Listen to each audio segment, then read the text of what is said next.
Well, we're here first day, and one of the cool things we're doing here is we're giving people an insider look at what people in the industry get to do. Sometimes. We're working right now. We get to tell our spouses that we're working hard. And the cool thing is we get to do it with guys that we see in a lot of these same places. Sure. So we carry these stories and friendships with us from location to location. Yeah. And, it's just a great gathering. It's a cool deal.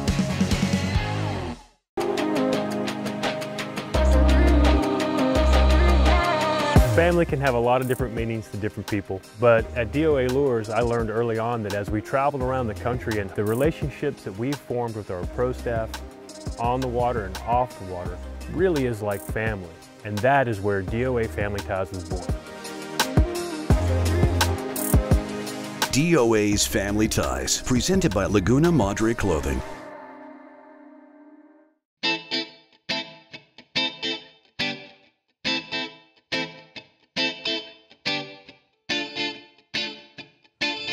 Well, we're here first day, and one of the cool things we're doing here is we're giving people an insider look at what people in the industry get to do.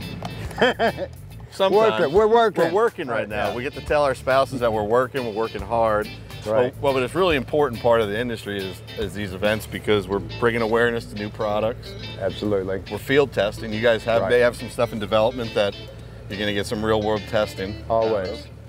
And we get to interact with each other and talk about the industry and new things going on. We're at a really cool area, you know, get to see new places. Yep. You know, we're fortunate enough where we get to go to a lot of places. A lot of these people don't really get to see all of the really cool things that go on, you know. And South Padre, you got almost 80 miles of really pretty much undeveloped property, a lot of water. And the cool thing is we get to do it with guys that we see in a lot of these same places. Sure. So we carry these stories and friendships with us from location to location. Yeah. And, it's just a great gathering. It's a cool deal. So stay tuned. We're going to be bringing you updates throughout the weekend here with the DOA media event, and we look forward to a great day of fishing.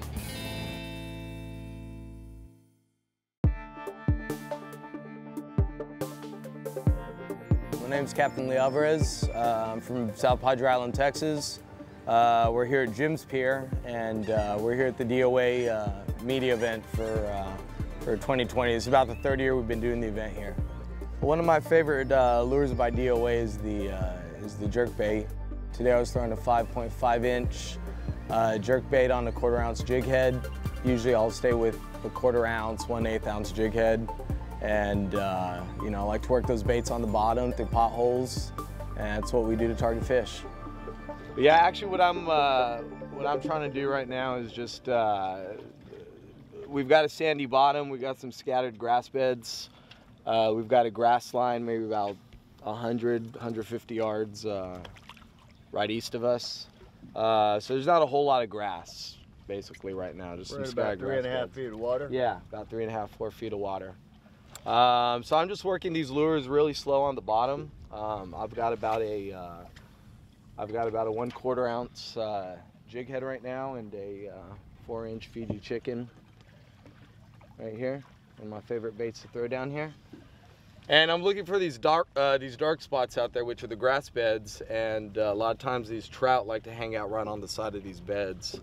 And so I'll just try to, you know, cast at them and slowly bring them by. Prospect it away. Yes, sir. There you go.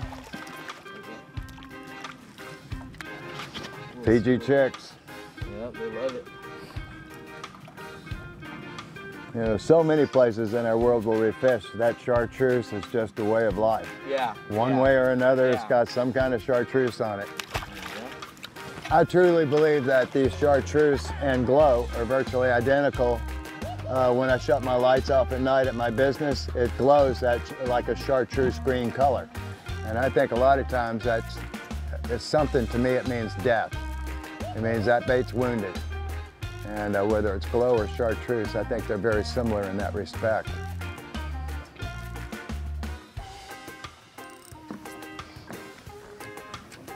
Oh, you need a gaff, or you need a gaff? Bang stick? I need one of those cool nets last night that we saw. Pretty fish. Let's work this one a little bit. You know, one of the things with trout that a lot of people who don't fish for trout don't realize is that trout are sensitive fish. Yeah, you gotta handle a trout with care. That's an absolute They count on their slime layer. So what we try to do when we can, and sometimes we don't have the option, but when we can use a quality net, it's just a safe way to handle the fish, kind of minimize the touching of them. But absolutely, and if your hand is wet, you always want your hand wet when you're handling that fish, because their scales will end up in your hand. That's a pretty Texas trout. I mean, good table fare size if you decide to eat a fish, but is this a typical size fish on one of your trips? This is pretty much what we can expect on a lot of our fish. This is a nice solid keeper trout. Right.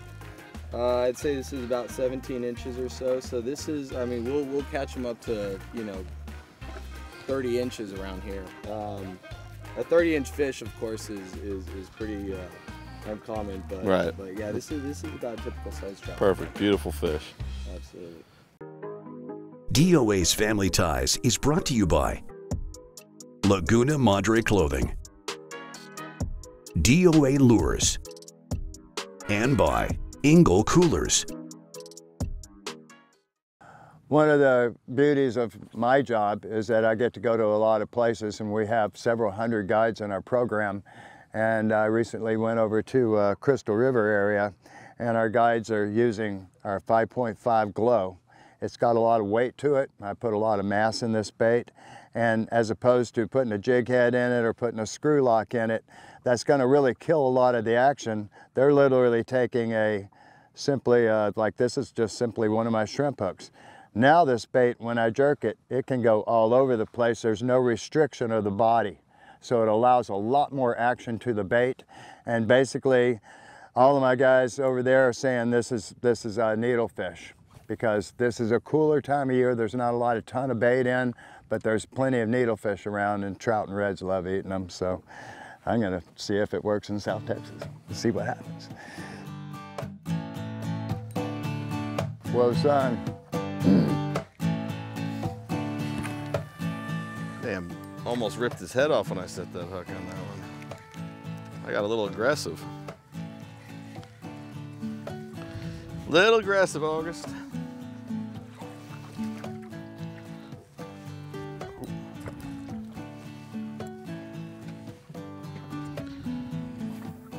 Pretty little fish. Yeah, you always wonder when a fish, they're fearless, right? Yeah, yeah. What kid would want to try to beat up a guy 6 times his size? Really? Nobody.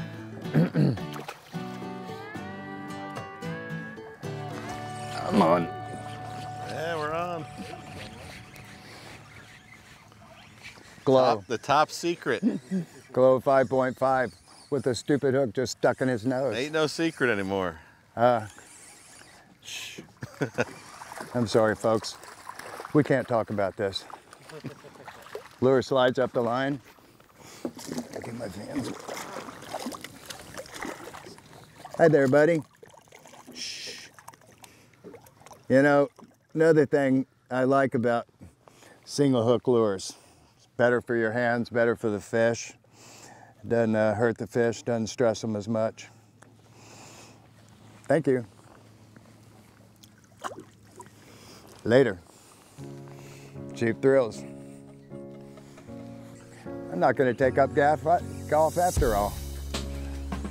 The sun came out, and it may be that glow color too. Maybe. Hey there, buddy. A little bigger than my last one.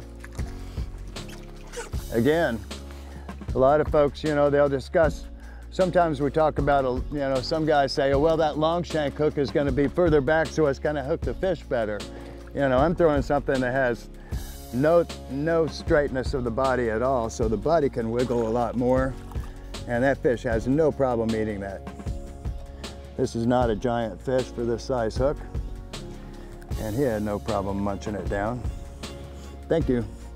He's croaking. Theoretically, that's a male. They say sometimes females can croak, I've been told, but I haven't really asked them personally, so I don't know. Groovy. I think This fish is really coming at me quick. Change. Yeah, that's all right. You're okay. I don't care what they say about you. Thank you. We can't let Mark whoop us here. This is just a cool little fish. They can hit with such authority. Take 5 minutes to get the rock out of his mouth. Thank you. Cheap thrills. DOA's Family Ties is brought to you by Fish Monkey, Danco Sports, High Seas CBD, and by Outdoor America. Download the app or find us anywhere you stream media.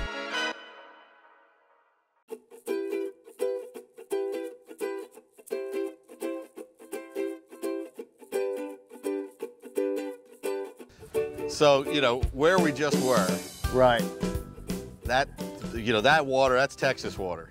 Yeah. That gets me stressed out, right? I see that water, I'm like, oh, I get uneasy about it because I'm just not used to that. This You're is feeling home, more man. at home now? This feels like home.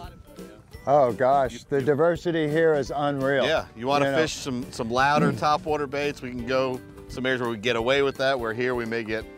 Everything is here. Then you can go to the ship channel, you can catch, you can fish in 50 feet of water and catch some giant critters, you know.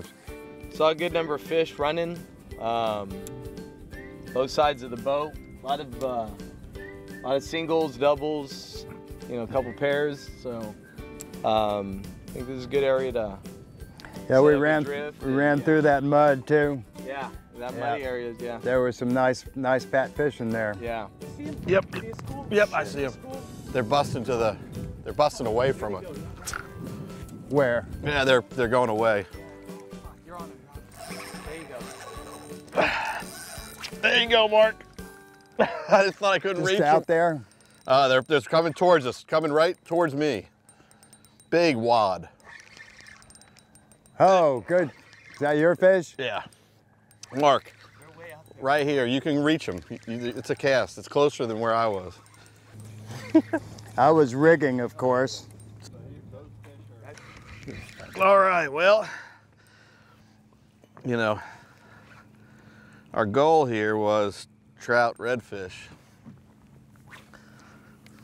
And, you know, beautiful fish. Out there a mile, huh? Full moon fishing's tough sometimes. These fish are feeding all night on these flats, and you know, we had to wait a little bit today to start really spotting these redfish, but that's a pretty fish. As you can see, that's a perfect angling size redfish right there. You know, 4 spots on that side, 1 on the other. 1 cast, 1 hookup. That's probably, I mean, you can't get any better for sight fishing. That's what it's all about. All right, beautiful fish. We want to make sure to take care of these fish and get them back in the water as soon as possible. Today was, you know, today we grinded it out. We caught a couple nice fish, but overall I'd say we, you know, we had a slow day, but you know, we had a good time though. That's the most important part. DOA Lures did its job, and you know, like I said, most important part is we caught a couple nice fish and had a good time.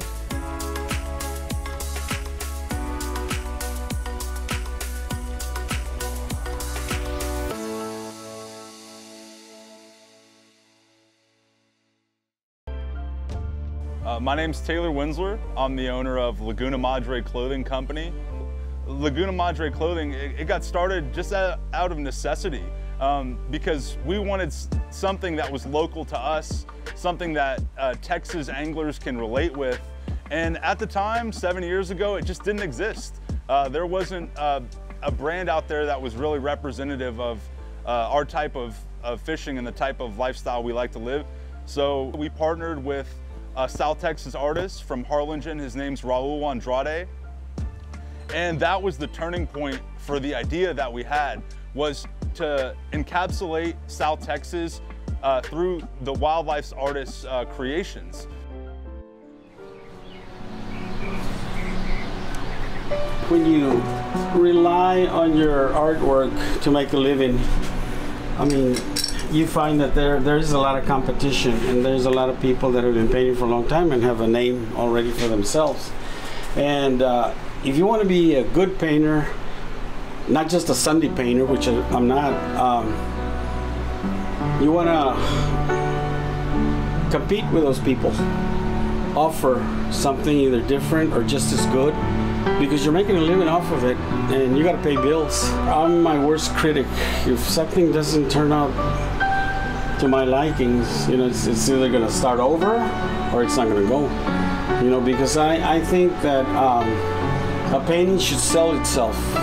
You don't have to convince somebody to buy it. When somebody sees it, it says, oh man, I like that. That would look good in my den, in my condo, or whatever.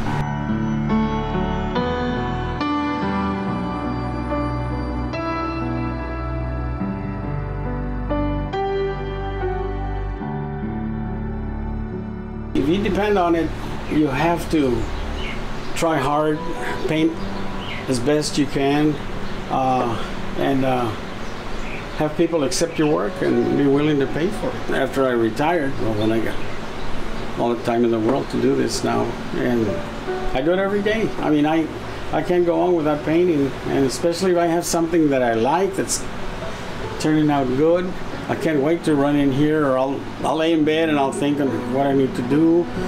What should I do? Should I do this? Should I do that? And there's been cases where I got up out of bed, come in here, turn the lights on, turn the radio on.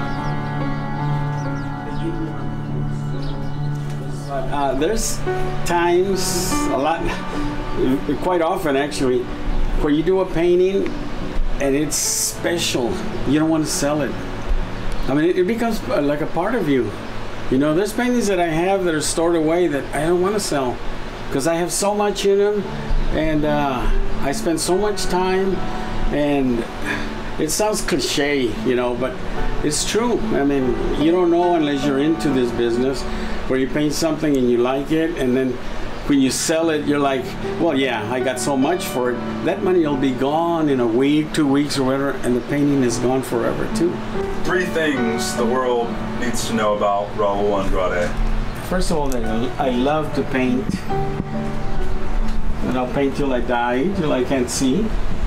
I love nature. I admire nature. I appreciate nature. I appreciate the bark on a tree, you know, just as well as I appreciate a beautiful flower, a sky. And that, you know, I love my family, my kids.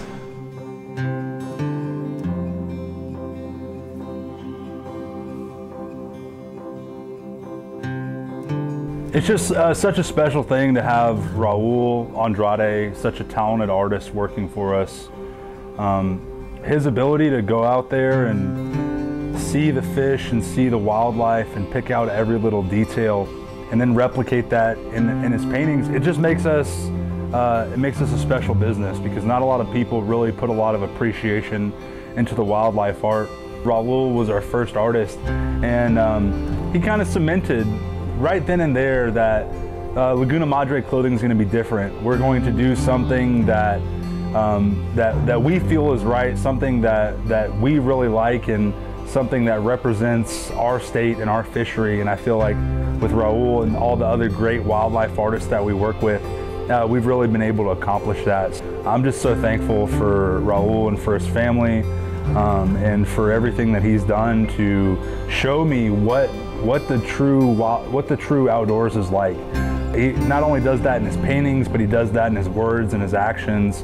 And you can tell he's such a steward of wildlife and such a steward of the outdoors. He cares so much about it, and he really wants to pass it along to the next generation with his sons and with other people, and with his art. And I feel like that really embodies who we are as a business. We care about the fine details. We care about the little things. We care about the quality of things, and about what we're leaving behind for our future generations. And we're able to really embody the spirit of Texas within our apparel and with our designs by working with such talented artists. I really want to thank everyone who supported this business supported me, supported our artists, bought their prints and originals, bought our apparel. That means more than you guys know. We're so thankful for all of our customers and all the people that take care of us and show us support. That means so much to us.